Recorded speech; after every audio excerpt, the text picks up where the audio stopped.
बच्चों, कैसे आप लोग। हम आज 12th क्लास का एक बहुत इंपॉर्टेंट टॉपिक करने वाले हैं जिसका नाम है force between two parallel conductors carrying current and define 1 ampere. और उसके बाद डेफिनेशन मांगी जाती है किसकी? 1 एम्पियर की। ठीक है, 1 एम्पियर को कैसे डिफाइन करेंगे हम? बहुत इंपॉर्टेंट टॉपिक है और कंफ्यूजिंग टॉपिक है। आज के बाद कोई कंफ्यूजन नहीं रहेगी, है ना। ठीक है, चलिए स्टार्ट करते हैं। तो मान लो दो कंडक्टर हैं जिनके ऊपर दोनों में करंट किस तरफ जा रहा है बेटा? I1 I2 मान लो सेम डायरेक्शन में जा रहा है। ओके, अच्छा, जब ये करंट, पहले इसका केस मान लेते हैं भाई, है ना।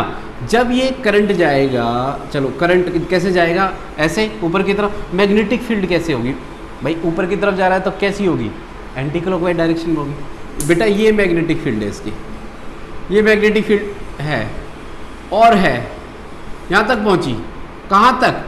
इस वायर तक। जब ये इस पे पहुँचेगी तो क्या होगा भाई? ये क्या होगा? यहाँ पे ये फोर्स डालेगा किस पे? हमें पता है कि चार्ज पार्टिकल अगर मैग्नेटिक फील्ड के अंदर रहेगा भाई, उस पर फोर्स तो लगाएगी मैग्नेटिक फील्ड, है ना। तो कितना फोर्स होगा? ये मैग्नेटिक फील्ड किसकी है?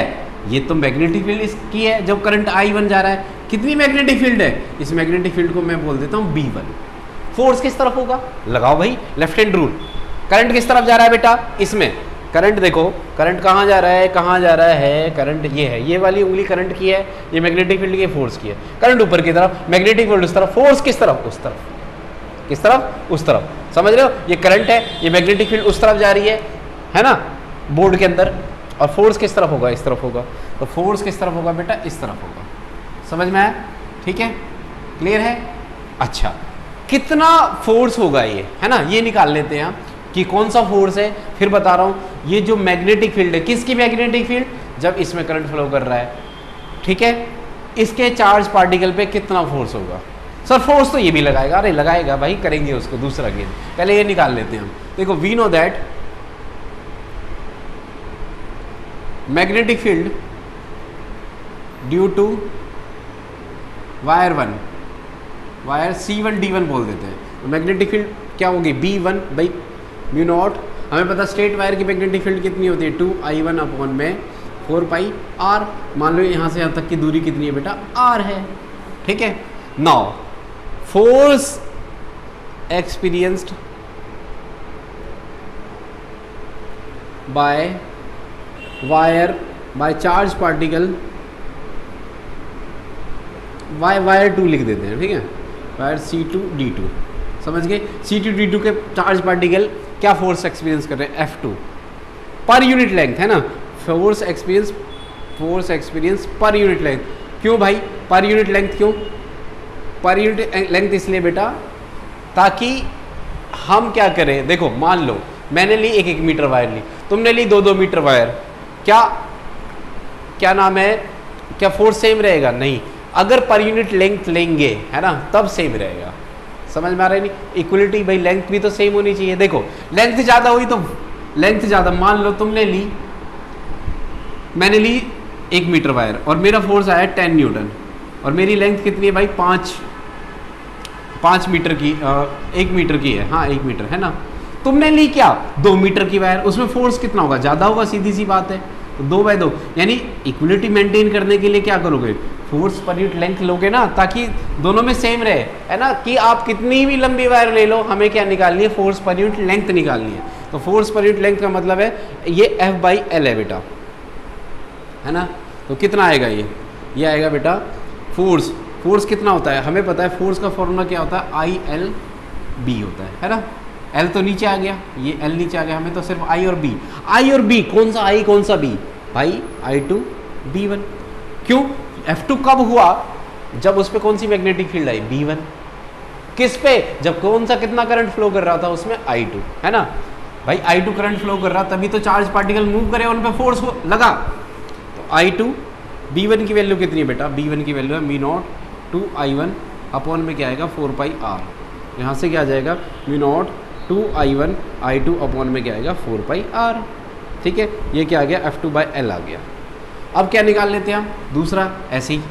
अब इसकी कहानी देखो, अब ये करंट जा रहा है भाई I2, ये साइमल्टेनियसली हो रहा है। ऐसा नहीं कि एक बार ये करेंगे एक बार ये करें, दोनों करेंगे भाई। इसी मैग्नेटिक फील्ड, ये मैग्नेटिक फील्ड, ये मैग्नेटिक फील्ड यहाँ पहुँची, कितनी B2। फोर्स किस तरफ होगा, इस तरफ होगा। जैसे लेफ्ट हैंड रूल लगेगा इसमें, ऐसे इसमें भी लगाओ, ठीक है। तो फोर्स किस तरफ होगा, इस तरफ होगा, ठीक है। कितना फोर्स होगा भाई, डिस्टेंस अगेन R है हमारे पास, तो पहले वो निकाल लो बेटा। मैग्नेटिक फील्ड, उसकी magnetic field of wire C2D2 wire की कितनी मैग्नेटिक फील्ड होगी, वो होगी आपकी B2 equal to μ0 2 I2 upon में 4 पाई R। नाउ फोर्स एक्सपीरियंस्ड, कौन सी वायर एक्सपीरियंस कर रही है, 1। Force experienced bye C1D1 wire, तो कितनी हो जाएगी, वो हो जाएगा F1 बाई L। क्या होगा, लेंथ मैंने नीचे ले ली, तो I और B बचा बेटा, लेंथ तो नीचे आ गई है ना, तो क्या हो जाएगा I कौन सा 1 और B 2। I1 की वैल्यू कितनी है बेटा, I1 तो I1 है। V2 की वैल्यू कितनी है, V0 2 I2 अपॉन में 4 पाई R। तो क्या आ जाएगा, F1 by L is equal to आ जाएगा V0 2 I1 I2 अपॉन में 4 पाई R। आए समझ में। तो ये, अरे ये तो इक्वल फोर्स आ गया, यानी दोनों बराबर फोर्स एक्सपीरियंस करेंगे। हाँ, कितना भी अमाउंट ऑफ करंट जाए, दोनों एक दूसरे के रिस्पेक्ट में इक्वल फोर्स लगाएंगे, समझ में आया। और अगर ये चीज़ भी ध्यान रहे बेटा, अगर दोनों में सेम डायरेक्शन में करंट जा रहा है तो फोर्स कैसा होगा हमारा, अट्रैक्टिव होगा। देखो ना, ये इसकी तरफ भाग रहा है, ये इसकी तरफ भाग रहा है। अगर अपोजिट साइड में जाएगा तो एक की डायरेक्शन इस तरफ हो जाएगी, एक इस तरफ, रिपेल करेंगे एक दूसरे को। क्लियर है, समझ गए, ठीक। अब डेफिनेशन ऑफ 1 एम्पियर लगाएंगे हम। 1 एम्पियर डेफिनेशन क्या हो जाएगी, देखो क्या होगी। अब मेरी बात सुनो, F2 बाई L कोई भी उठा लो, दोनों सेम है भाई, ठीक है। मैं इसको मिटा देता हूँ, आप नोट कर लो बेटा, ठीक है। लो, तो हमारे पास दोनों फोर्स इक्वल आए, क्या है बेटा, फोर्स बाय पर यूनिट लेंथ में लिख देता हूँ, वो आया हमारे पास μ0 2 I1 I2 अपॉन में 4 पाई R। किसकी डेफिनेशन चाहिए, करंट की। करंट मान लो I1 I2 दोनों हमने मान लिए 1 एम्पियर। I क्या मान लिए, I। R कितना मान लिया, मान लो दोनों वायर कितनी दूर है, 1 मीटर दूर है ना। अब देखो μ0 की वैल्यू कितनी होती है बेटा, 4 pi 10 to power -7 into 2 I1 I है, I2 भी I है हमारे पास, नीचे कितना है 4 पाई और नीचे कितना R, 4 पाई से 4 पाई कटा। अब देखो यहाँ कितना बचा, 2 इंटू 10 टू पावर -7, ये बचा ना। तो R की वैल्यू अच्छा 1 है, समझ गए। तो क्या वैल्यू लेके कटने के बाद 1 ही बचे, तो फोर्स पर यूनिट लेंथ की ले लो, यानी फोर्स की वैल्यू बेटा ले लो कितनी, फोर्स बाय पर यूनिट लेंथ की वैल्यू ले लो 2 into 10 to power -7 newton per metre, है ना। तभी तो कटेगा, कट गया। लो, तो I स्क्वेयर की वैल्यू कितनी आ गई, 1, और I की वैल्यू +-1 यानी 1 एम्पियर। कितना आया, तो करंट 1 एम्पियर कब बना बेटा, जब force per unit length between 2 wire is 10 to power -7 newton metre, है ना, when they are separated by 1 metre distance. तो डेफिनेशन लिख दूं, हैंस रटना ही नहीं है आपको, बन गया ना अपने आप। Hence force per unit length, hence current is said to be 1 metre 1 ampere. क्या बोल रहा है, 1 ampere when 2 parallel current carrying wire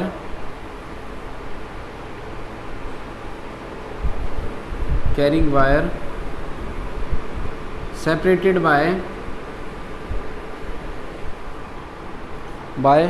1 meter exert a force per unit length, force मत लिख देना, per unit length 2 into 10 to power -7 newton per metre on each other.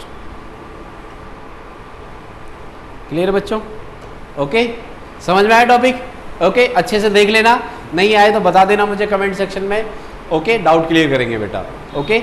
ऐसी video के साथ बेटा, ऐसी वीडियो जानने के लिए जुड़े रहिए हमारे साथ, और चैनल को लाइक और सब्सक्राइब ज़रूर करें बेटा, ठीक है, ओके। आपका प्यार हमें कॉन्फिडेंस देगा और आपके लिए कंटेंट बनाने और अच्छा कंटेंट बनाने के लिए प्रेरणा देगा, ठीक है। मिलते हैं बच्चों नई वीडियो के साथ।